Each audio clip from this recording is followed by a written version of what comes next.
And our speaker tonight is David Johnson, a certified classical homeopath.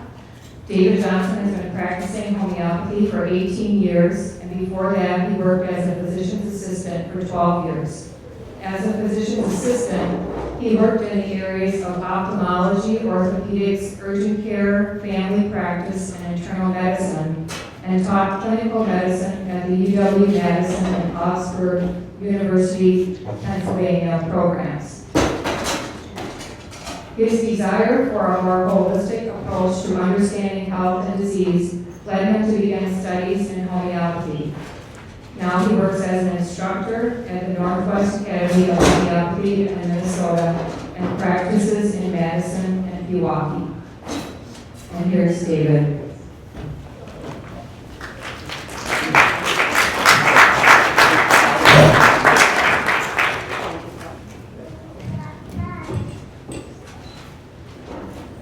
Good evening. Can you all hear me? We were going to have a slideshow, so maybe this will even be better, but we'll have to do the audio version. So, I guess as you heard, my journey was started out as a PA. Actually, before that, I was a yoga teacher, and did that for a few years, and then realized that I wanted to learn more about the body, and went the direction of conventional medicine. And then when I got into teaching, it was enough to understand a little bit about the general process of how medicine was practiced that it got me looking for something that considered more about the whole person. And I had a really nice student, kind of an Earth Mother student, and she said that she used remedies for her kids, and now do those things really work? And she was like, oh yeah. And so that got me interested in reading more, and one thing led to another, and so here I am 20 years later, 25 years later.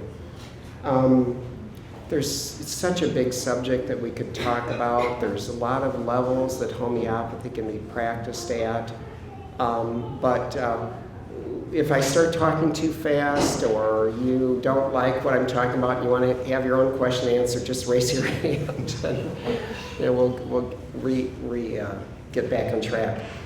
But I guess homeopathy is a specific discipline within this very big field of alternative and complementary medicine. And there are some disciplines that are more concrete, if you will, like nutritional approaches, of course, and supplementation and herbs, and then you get into some disciplines that we, for lack of a better term, are more energetic, like acupuncture and certain kinds of body work. And homeopathy is also in this kind of intangible realm of energy. That's not that important. We can more talk about how can you begin to use remedies for yourself and what they're good for. And so, how many of you have used homeopathy before? Any of you? Great. Okay. Any of you have good results with it? Okay. The easiest remedies to use to begin using homeopathy are injury remedies. They're more this for that. Like you get a bruise, and probably a lot of you have heard of arnica. Arnica is a remedy made from a flower that grows in the mountains. And it's really quite a great remedy. In fact, it works so well that it gets kind of overused. But if you ever get a bruising kind of injury, a blunt force kind of trauma to wherever, you do these pellets, do them orally as the symptoms dictate, and gradually this bruise will practically resolve in front of your eyes. I'll just give you a little story. A few years ago, I was down in Chicago, and we had the hatchback of the car open, and my daughter didn't see me there, and she pulls the hatch down and caught me right corner of the forehead, almost where I passed out. And I started getting a goose egg almost immediately. Well, just almost coincidentally, we had some arnica in the car, just the kind that you get at a health food store, and started dosing it, and the pain started going down, and by the next day I had a little purple spot there where the door was there, but otherwise no bruise, no swelling. So just try ARANICA sometime. It's the most well-known. Just if you go to the health food store and say, what's that remedy for bruising, the person there is going to know. Another very easy one to use is calendula ointment. And calendula ointment is something that you use for kind of scrapes or cuts. That's another one that comes from a flower. It's bacteriostatic, meaning that the bacteria doesn't grow that well in the presence of calendula. So it's not like it's killing bacteria and then creating resistance. It's just they don't grow well in the presence of it, and the wounds heal up very nicely. They pull together. So we'll start with those two, arnica and calendula, for injuries, because you can hardly go wrong with those two. It's just that you can't always use arnica for, say, if you've got sore muscles. It would be more sore muscles where you feel like you're beat up and bruised. Do any of you maybe just have some questions here so I can get a sense about if you've got some questions that you wanted to have answered tonight, and then this thing can sort of take on a life of its own? Yeah. I've been concerned and interested in how to deal with heavy metals, and I understand homeopathy has some good remedies for that. Well, heavy metal exposure, some people, what they do, there's what's called an isopathic approach. It's not exactly homeopathic, but they would actually take the metal that, let's say you're exposed to lead, and there is a remedy made from lead, but it's what we call the potentized or energetic form of lead. So they use the Latin name plumbum, P-L-U-M-B-U-M, plumbum at a potency, and that in laboratory animals at least, they've seen that they have increased excretion of heavy metals when they give them an isopathic or what's called tautopathic approach. So you can't do that directly with homeopathic, but you can when you're applying, say you've got mercury poisoning, you use mercurius as a remedy, and at least in lab animals, they showed that they could increase the excretion through the urine of those heavy metals. It's not the way I practice, but that's the way you would do it. Yeah. Is there a homeopathic remedy for diabetes? Just curious. There's many remedies that could potentially affect diabetes, especially like adult onset. Now, Yeah, like the type 2 diabetes. type 2, right. I would actually say there's hundreds of possible remedies, and let me explain why that is. That the approach wouldn't be specifically for the disease diabetes, it would be for the person who is expressing an imbalance, and one of the imbalances is diabetes. So what we have to understand is what is unique about this problem for the person, or who's this person that we're dealing with. And you know, I was taught that these diseases, if you will, kind of almost like glommed onto us, like they have a life of their own.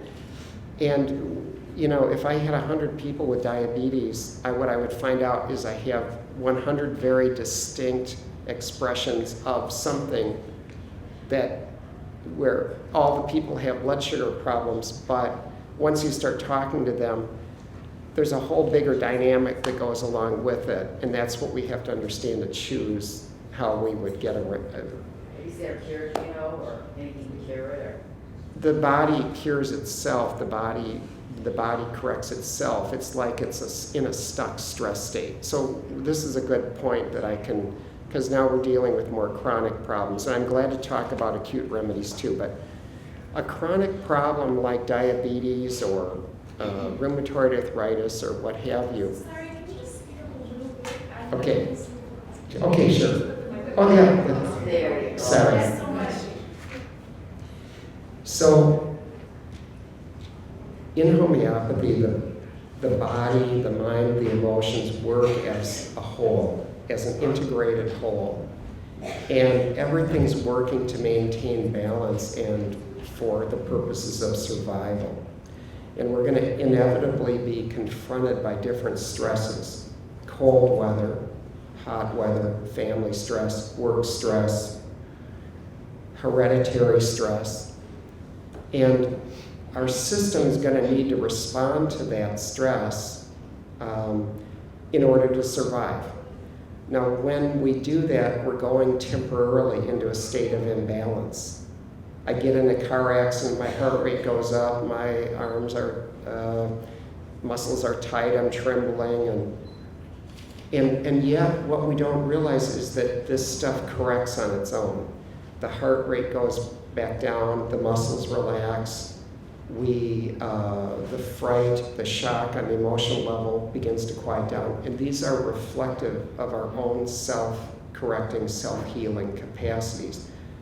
So, and maybe when we go through something like stressful, like public speaking, and we do it enough times, we're stronger for the experience.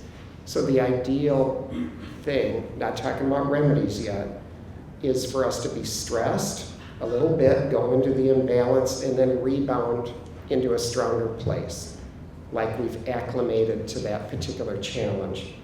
We've gotten stronger for the experience. Now we have survival and growth are two complementary things for us, physically, mentally, and emotionally. What happens with something like diabetes or any other chronic problem is that we've been under a chronic stress and our system adopted a more chronic stress pattern that it's not rebounding out of. I used to think, what if somebody comes in and starts talking to me about diabetes and there's no story at all, it's just elevated blood sugar. And in almost 20 years, I haven't seen it happen yet. Anytime there's a chronic problem, there's a story that goes with it. We just, that's the way life is. We're under stress. And the point is, when we're going quickly into a stress response, that if we're doing it in an exaggerated way, it becomes more and more limiting to our growth. Does this make sense? We go into what is a not very productive survival response, and we're not rebounding out of it. So when we're in that stuck stress pattern, like the car accident, we get a bunch of different symptoms. We could say, oh, there's a problem with Dave's heart, it's elevated. Or, gosh, he needs a muscle relaxant. Or he needs an anti-anxiety drug. But really, it's all part of the same stress pattern. It just shows up in different directions. So that's the first part. Yeah?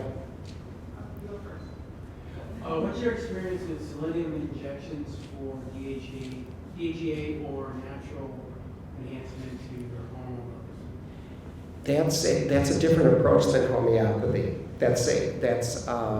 So DHEA is a, were you saying But DHEA? the way through DHEA, there's selenium is a way some homeopathic practitioners will prescribe that to you to raise your natural DHEA levels? to raise the DHEA. Yeah, it's again, it's not exactly homeopathic. I'm familiar with kind of what you're saying would happen, because we used to use DHEA in one of the clinics, and you're saying selenium can help do it naturally, but it's not. The term homeopathic sometimes is used more broadly for kind of natural approaches, but that's more naturopathic, I guess, than homeopathic. So anyway, a chronic disease is homeopathically a stuck stress response that goes back to childhood experiences usually, and sometimes goes back up in the family line. Let me just give you an example that was really impressed me early on. I'd just been out a year or two, and I saw this young boy, about 5 years old. He'd been kicked out of about 4 daycares, and he had a lot of fears and a lot of violence. And so I found this homeopathic remedy that matched up with the stress pattern that he was expressing. And it worked. And the mom was happy. I was happy because I'm new and I'm learning. And then it was like, now, why is that flower even out there that would address this child's fears and violence? And what that impressed upon me, and I've continued to be impressed by it over the last 20 years, is how nature is incredibly specific about these different dilemmas that we experience. Way, way, way more experienced than, way more specific than conventional medicine. It's not an exaggeration to say it's 1,000 times more specific than using an antidepressant or an anti-anxiety medicine. But obviously we're setting the bar higher, and it takes more work to find what is that fit for somebody. But I would just say that if you have a friend or something who has a chronic problem, just try it for yourself. Sit with them, listen, don't judge, and you'll hear the story that the disease is speaking. You'll hear the story of distress that disease carries. And just the listening itself can be the starting of healing. The idea with the homeopathy is we want to cue the system to what it does under stress, so it recognizes it doesn't want to be doing this, and then we provoke a correction. The remedy does half the job of informing, the other half is the rebound out of the stress state. Yeah. You're talking about finding the right remedy. Yes. So for something simpler, let's say, it says a cough. Yeah, And good. I have many different remedies, and I have even a book that kind of says dry cough, wet cough. Right. And I find that I don't get it right at first. Yeah. And it takes, a few different tries. What if I gave them all of sort of like the cough remedies? Well, okay. Counteract each other somehow, or? No. In fact, that's what they do a lot of times. These homeopathic pharmacies will combine the most common cough remedies, and then it will say cough formula. So it's kind of a broad brush, a little bit of a shotgun approach. And it's a good way for people to be introduced to homeopathy, that they can see that it can help. If you can find the exact remedy that really matches, it's just amazing. Like, it'll work, you've had the experience. I just was going to say that the injury remedies are the easiest, and what you're talking about is the next level. You have to have a little bit more specificity for what you're seeing. Let's say it was an earache. Sometimes it matters if it's left ear, right ear, face is half red, half white, things like that. But just know that when you're having a little bit more problem with the cough, that's because the level of the difficulty is just stepped up a bit. It's just not quite this for that, like it is with most injury remedies. But yeah, you get a few different acute books and kind of compare them. And then a little bit related, I've seen different guidance. One guidance I said was 1 tablet should always be enough because it is energetic. And then I see someone say 10 tablets over the time. doesn't matter the number of pellets, because we're not really dealing with quantities of energy. We're dealing with a quality of an So why do they energy. so often say 5 or 7? There's a lot of superstitions in homeopathy. You can just do a few pellets, and I've taken 1 at times before, and I've taken 10. It doesn't seem to make that much difference. Yeah. Yeah. What about insomnia and migraines? Same thing, that what we do is we say, okay, so just tell me about the insomnia and the migraines. And so let's say that somebody begins, talking about the things that we would expect. My head hurts and I can't sleep. But gradually, because everything's connected, this will naturally move into the mental and emotional realm. Meaning, like, I feel really frustrated by this, or it makes me really anxious, or I get really angry, or makes me really scared. And that's getting us a little bit into some of the distress that's actually driving the physical symptom. It speaks the same language. Was there someone? Yeah. Just back to the number of calls thing, actually, that kind of goes into my question. Well, my dad used to give us homeopathy all the time here, for different things. And I don't feel like he did a very good job explaining to me how it works. So could you explain the science behind it? I know that diluting some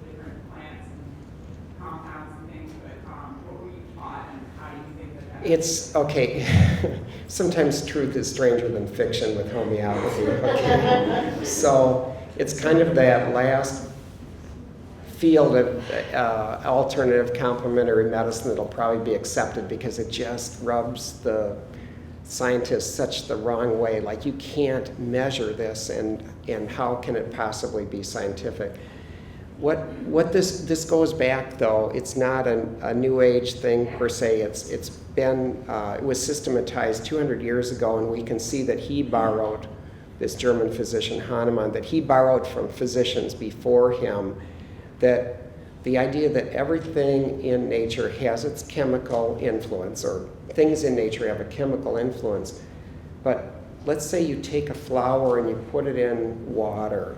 Something about that flower's essence diffuses into the surrounding water. So what they do then is that's called a mother tincture in herbal medicine. What they do in homeopathy is they take a drop of that and put it into a new group of water molecules or quantity of water, shake it. Then they dilute again, they shake, they dilute again and shake. So often the emphasis is on the dilution, but homeopathically it would have to be shaken in between for this to begin increasing in its energetic influence. So you're moving from a chemical influence into energetic. So when we have these highly energetic remedies that are extremely dilute, that wouldn't make any sense from this level, they don't make any sense over here to the material person over here, but we treat these really respectfully, would never give the very high dilutions to somebody who's very fragile and sensitive. They're too powerful. So there's a chemical influence that can get very powerful and forceful and force the body to do certain things. But energetically, the dilution, shaking, you're creating more and more energy over here and bringing out that flower's energetic influence over here. And that's a whole set of properties that you can see sometimes some parallels between how it works chemically and how it works energetically. But there's a lot of things that somebody over here wouldn't know over here, if that makes sense. So when you go to the store and they have 6C versus a 30C, which one would be better? The 30C is stronger. C is 1 to 99 dilution, and a 6C is 1 to 99 6 times, which is a 1 to a million dilution. And a 30C is, 10 to the minus 60th. So it doesn't make any sense from Sure. So would it make sense then to give a child the 6 and the adult the 30, or does it really not matter? You don't need to do that so much. Kids have a lot of vitality. So, a 30 is kind of a low medium potency. It's usually pretty safe. And they're safe, but they still have to be respected. But you could use a 30 for a child because they're so vital. A 6C is kind of more, what happens with a 6C is you may just have to repeat it more often than the 30. Yeah. Can you elaborate and define on the term energy a little bit more? I'm having a little bit of trouble grasping. Well, it's like, Einstein, energy is matter and matter is energy. So all it is in homeopathy is that everything in nature has its own kind of intangible, energetic personality. I know we're dealing with something that we can't wrap our arms around, but it's almost like I had to do the same thing as a PA. I'm very, science-oriented, and it's like, I remember sitting in class one day going, oh my God, if I don't let go of my prejudices, I'm never going to learn this stuff. Let me just pretend like it works. And eventually I was able to open up my mind and watch this. So the idea is that, I guess a simple way of saying maybe energy is people will say, I don't like that person's vibe. Okay, I don't like the sense that I get from that person. They're saying something that's actually more than what they realize, that they're picking up something about that person that is more than just something that they can completely measure. Maybe the person doesn't, they just don't like the feeling that they get around somebody. Certain people are very sensitive that way and can pick up on the energy of somebody else, people that are highly intuitive. But it's just that there's the material world is what conventional medicine works with, the measurable world, and when they get into this area of, say, of personality and things that we can't directly measure, we indirectly measure with personality tests. That's kind of like soft science. Here's hard science, here's soft science, but the soft science is what makes each of us who we are. And so we can't completely measure, everything about you with lab work, or same for everybody here. We're not all the same just through our lab work. That's not how we're completely distinguished. Everybody in this room has a very unique set of stress responses to the way that they've learned how to navigate life. And for a lot of ways that works well, a lot of times it doesn't. We get limited by that. So I'm not sure if I answered it, but energetic is that whether it's a plant, a mineral, an animal substance, there's other properties to this substance once you go through the process of dilution and shaking, whether we call it energy, hidden properties, whatever, but we can prepare it that way, and we give the substance to a group of healthy people. We find out what the influence of that substance is on them, and then we're saying that's what the energetic influence of that flower, that plant, that mineral is. So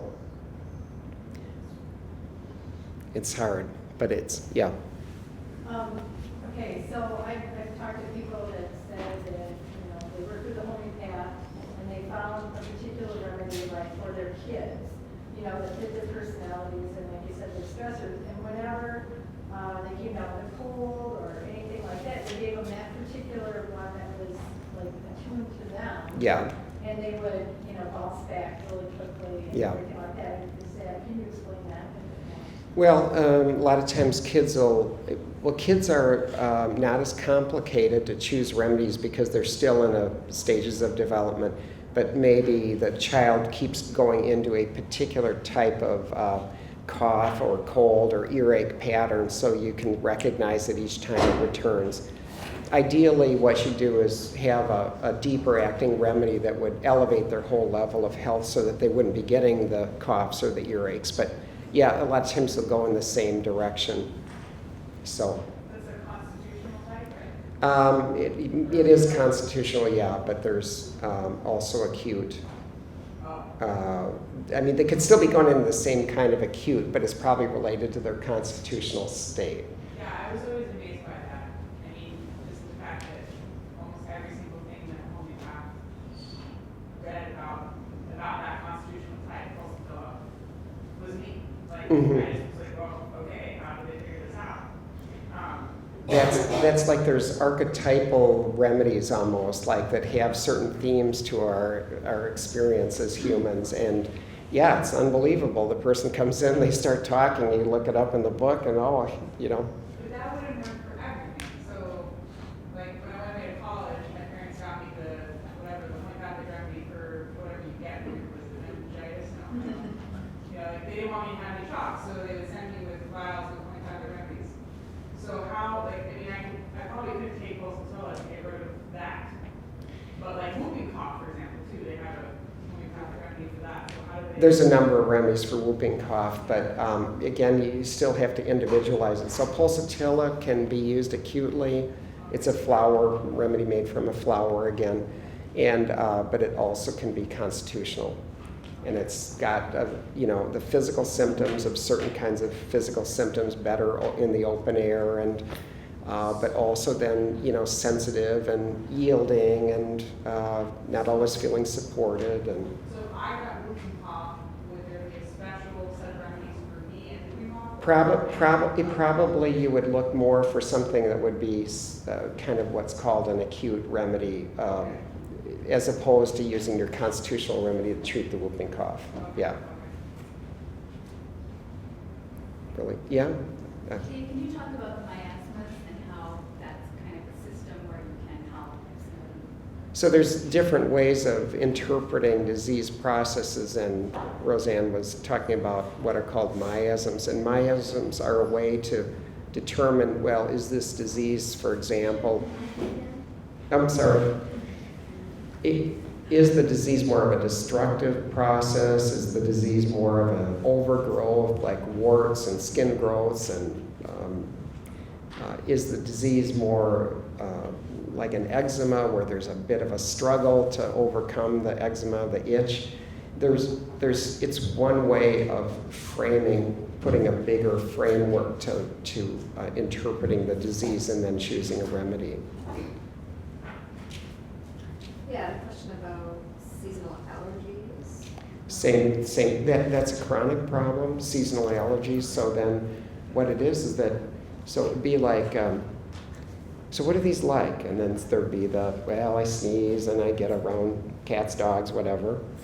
And then pretty soon it would be like, yeah, and it affects me this way. It affects me at work like this, or I'm around people and it makes me feel really this way. And see, so there's a natural movement from the language of the common disease, the common physical symptoms, into what the accompanying emotional state is. And so when we're using a constitutional remedy, we want to choose something physically as well as emotionally. So I was thinking about my daughter in particular. She has an allergy to birch pollen. Well, so some people would do, so if she has a birch pollen, some people would actually do a potentized birch pollen remedy, but that's called isopathic. Right. Homeopathic would be to say, what's the unique way that her system responds to the stressor of birch pollen? She wouldn't just have she'd have the common symptoms of allergies, but then it'd be like she gets frustrated, and it wouldn't even necessarily be that she gets frustrated at the same time as she has the allergies, but you'd see that she gets these fears or gets these anxieties or gets this anger, or you probably know what I'm talking about. You know how she gets stressed. Yeah. And so that's what would have to be taken into account to choose the constitutional remedy for her.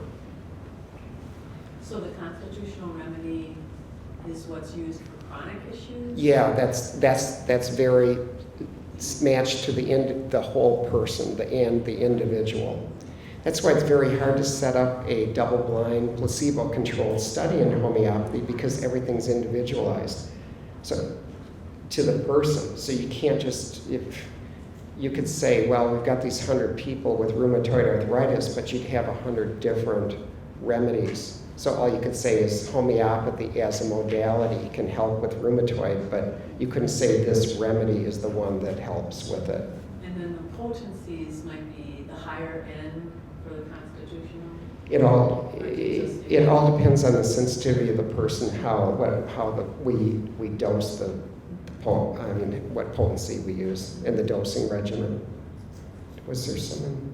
I thought I saw some. Yeah. Coffee, mint, and water. Kind of over exaggerated.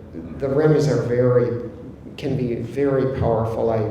Early on in my practice saw a little girl with cancer, and she didn't make it, but nevertheless she was getting a remedy during the time that she was having chemotherapy, and she was getting better, at least her energy and her sleep and so on. And so, cup of coffee compared to chemotherapy. So, it's exaggerated. No. I probably wouldn't take a remedy and drink a cup of coffee, but it's more that coffee is just a stressor to the system. And so it's more like we're trying to reduce different things that stress the system. As far as using remedies for acute injuries or illnesses, you just pick up a few books from the library and if you're more determined to use them. Most of the common injury and acute illness remedies are available at a health food store, at a co-op, and you just pick a few books and then compare what they're having to say about this earache or this, this injury.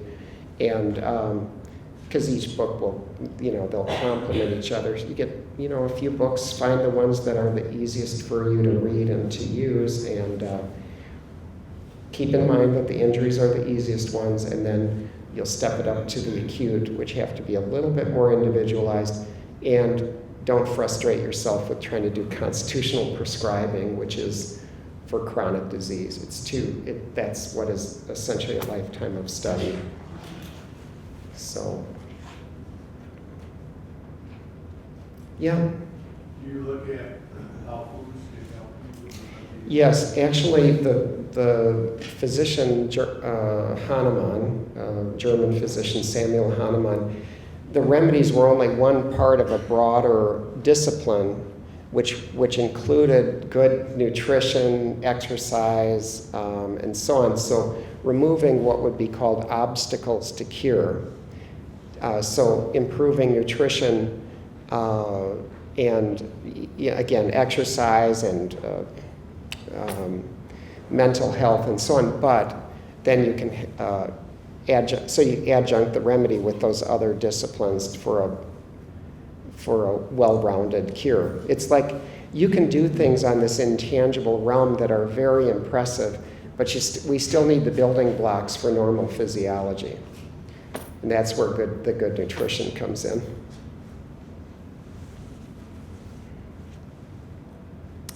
Yeah. I know she's in books where you can use homeopathy on cats and dogs Uh-huh. and things. Just curious, in your work, do you have any farmers you work with their animals?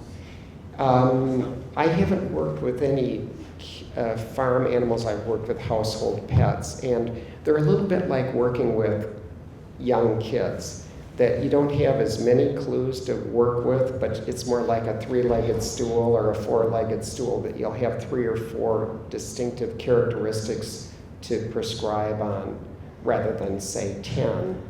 But yeah, you can still get very good results with animals. It's just a little bit,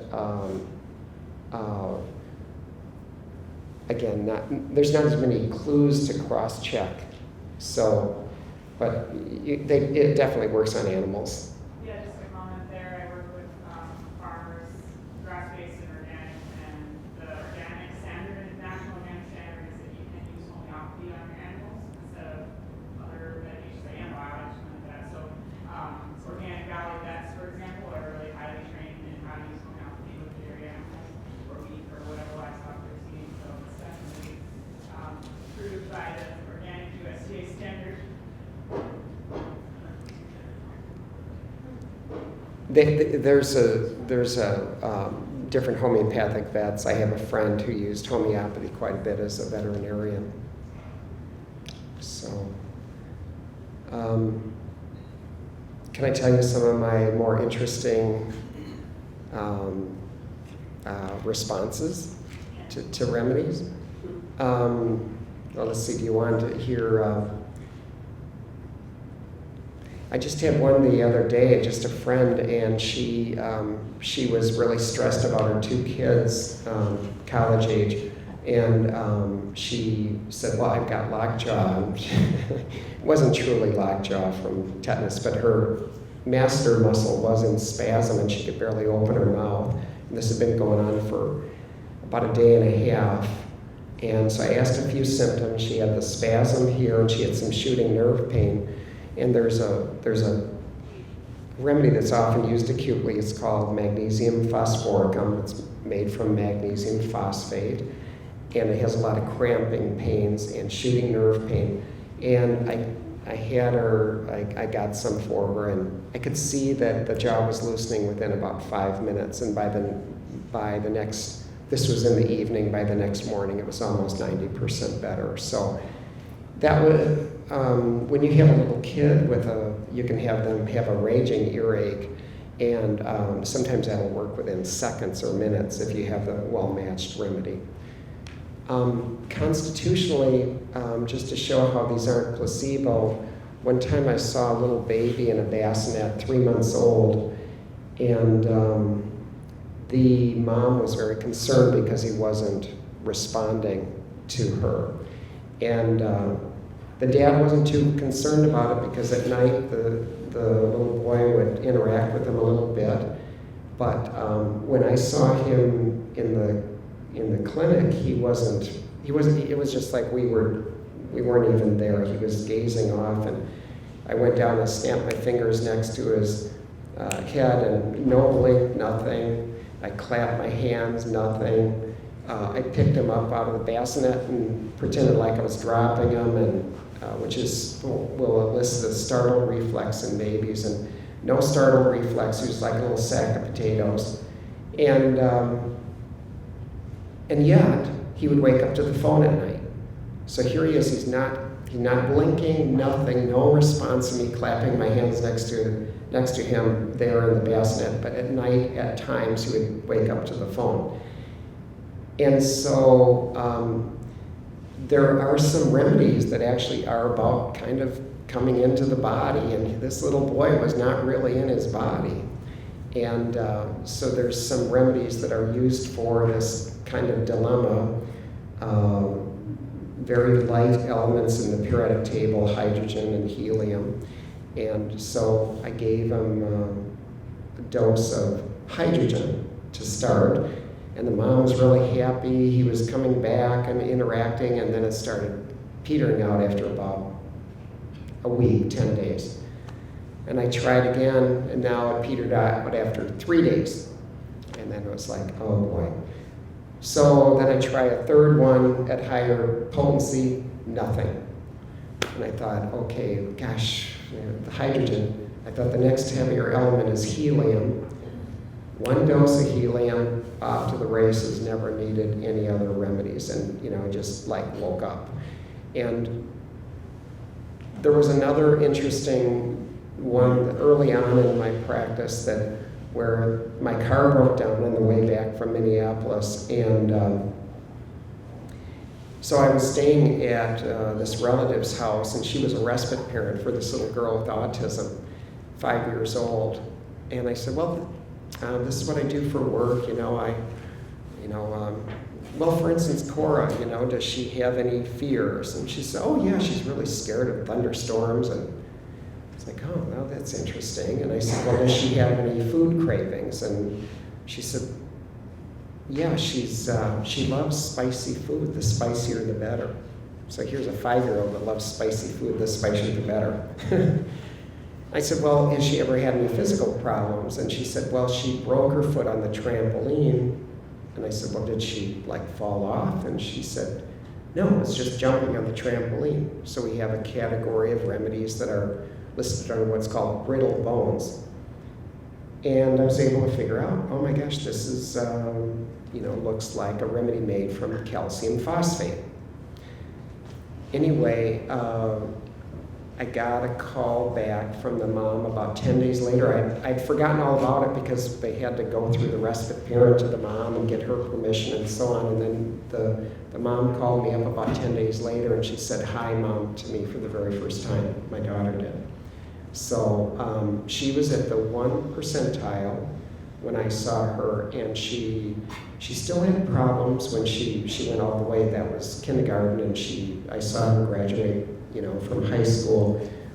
She probably, but anyway, she got to the 50th percentile, was able to be mainstreamed in the classroom.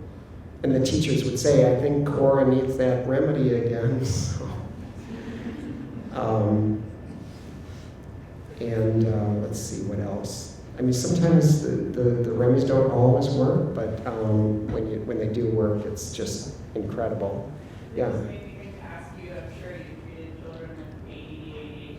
Yeah, that kind of thing. yeah, Teachers take out responses from teachers wondering, it's not real, what is it? yeah. They wonder what's going on. How is it that what happened to And then once they see the response, then they'll go back. Can you give him more of that stuff? Because it usually isn't just one. It'll need to be repeated as they continue are growing, and gradually they'll grow out of the need for the remedy. But yeah, and there's lots and lots and lots of those. Yeah. When Yeah. you say they outgrow the need for the remedy, is it because the remedy has cured the problem? The remedy is cueing the system into what it's doing under stress, so then the person's system corrects out of it. So it's holding the new norm more and more and more. Yeah.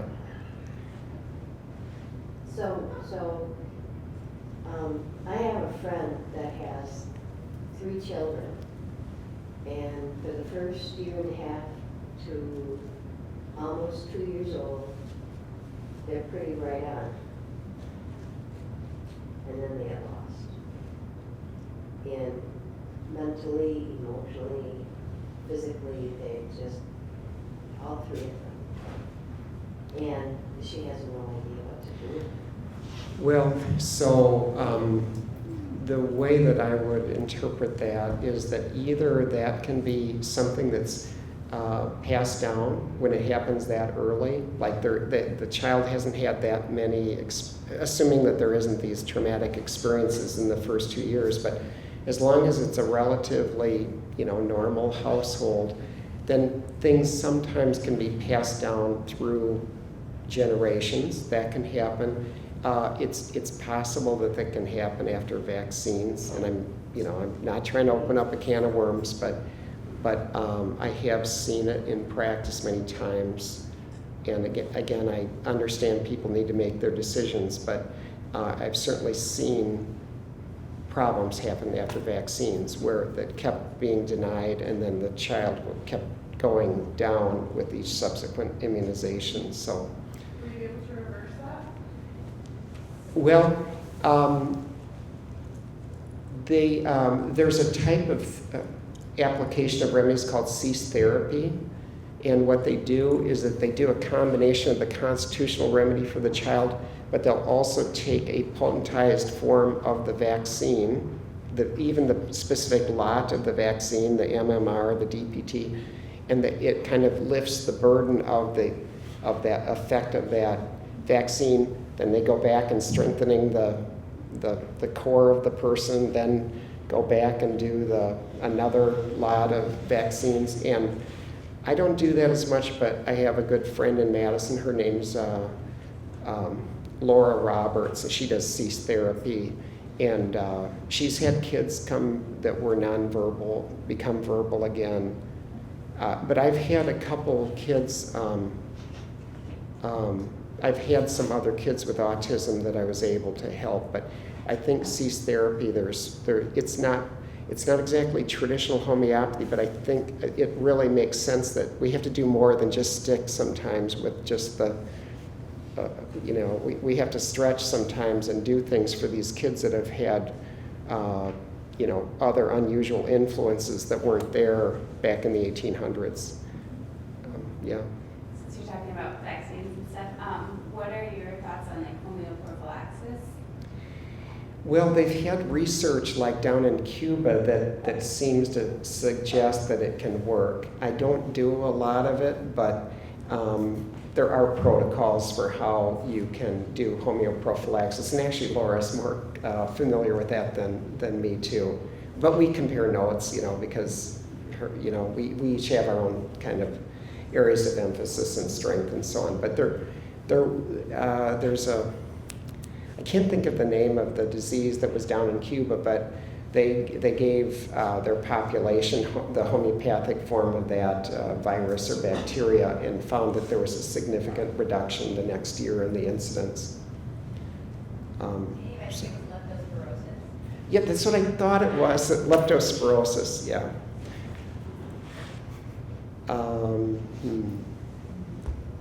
Seems like somebody asked, but any other questions? I can think of another.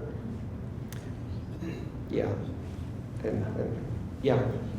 Just wondering, my vet just told me when giving my dog vaccines to give her Thuja, yeah. afterwards. Mm-hmm. Yeah, that's kind of the one that's known. It's Thuja occidentalis is made from the arborvitae tree that you see around. And that's a constitutional remedy, but it's also used for ailments after vaccinations. It's kind of a, kind of knee-jerk. I'm not putting it down when I say that, but it's the first thing that we think of when we talk about kind of preventing adverse effects after vaccinations. So with kids too, you could do that? Yeah. Yeah. Just curious about, in homeopathic, in conjunction with allopathic medicines? Well, most of the people I see, or at least half the people I see, are on conventional medicines, whether it's antidepressants, anti-anxiety, whatever. So what I'll tell them is, look, you're in a boat right now that doesn't have any oars, but you're afloat, okay? But you're just not able to get across the lake. And what we want to do is get into a boat that has oars that you can get across, and you get out of the homeopathy boat and come back to it only when you need it. So, but I'll say, we're not going to do anything about these other medicines until we know that we can see that you're getting better. Then what we can do is gradually wean away from the different medicines, assuming that they're not, a medicine that their life depends on, like insulin for a type 1 diabetic.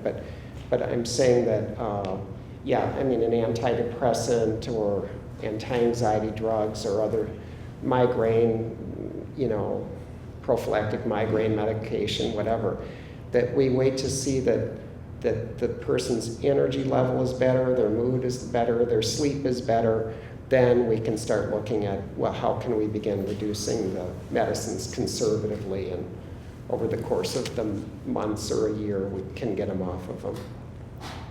The body's own self-correcting, self-healing capacities are just profound, incredibly strong, and we're not used to thinking that way because we're in our culture, we're used to thinking about disease and the vulnerabilities that we have, but really the body's ability to correct out of these imbalanced states it's just amazing for me to be witness to it. And so it's a real privilege for me to see this stuff happen for people. And maybe I'll just close by telling you the best one that I had just here in this past year. The fellow had been invited to climb up with his friends up Mount Kilimanjaro. And I guess it's a walking path. It's not like you climb with ropes up. But he got blown off. They were descending, got blown off the ridge, and had a severe head injury and wasn't able to get care for about 22 hours. And so when he came down the hallway, he was walking in a very disjointed way. He didn't have canes at the time, but he would use 2 canes, but he looked like he was drunk. And he was even saying, I used to be able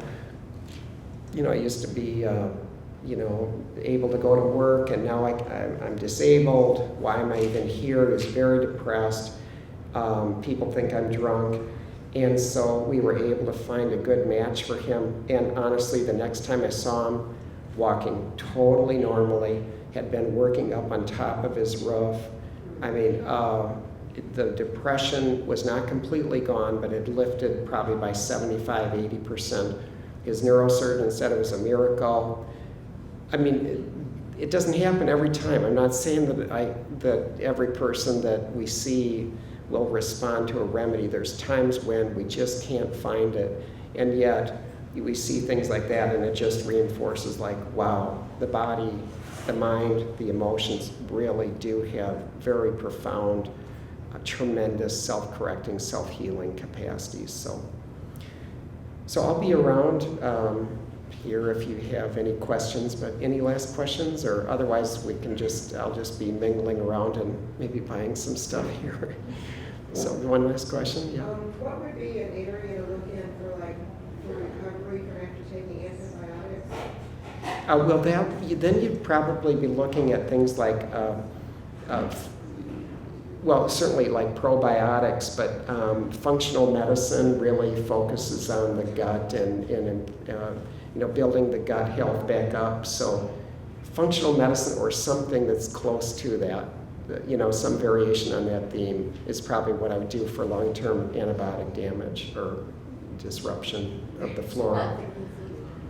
What's that? I'm just saying real food helps. Oh, certainly, yes. Yeah, to reestablish the. I think maybe from a homeopathic perspective, it's more like, if the antibiotics caused eczema, or some other condition to develop because the gut's out of, then the homeopathy could help with that eczema, or could help with, Right, you know, can, some condition that's manifesting because of the antibiotic use. right, you can, right, exactly. You'll have a language that the disease is speaking, and you'll also have things that you can do on the physical level, and they complement each other. Yeah.